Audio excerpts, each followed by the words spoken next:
Yung mga kaurago, nandito tayo sa likod ng bahay at ginawa natin yung tubo kasi nakita ko kanina tumatagas. So pinalitan natin. Sana ay goods. Isang oras mahigit ko naman na siya pinatuyo. Kaya lang hindi siya ganun katuyo kasi nga hindi mainit yung panahon. Dito sa likod ng bahay ay makitid lang yung daan. Ayan lang yan.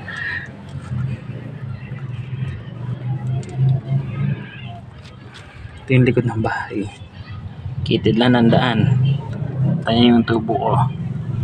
Konekta sa lababo. Yung papunta sa lababo yung may tagas. Sana maging maayos. Kasi pangit pag may back job. Kaya lang parang mayroong leak na konti Sana konti lang.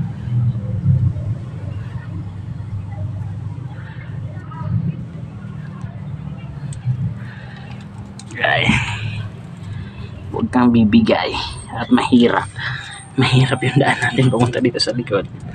Ayan, bali ito lang yung daan kasi lang yung katawan ko mga kaurago. Yeah. So ayun lang, bababa na ako. Ayan, may step pa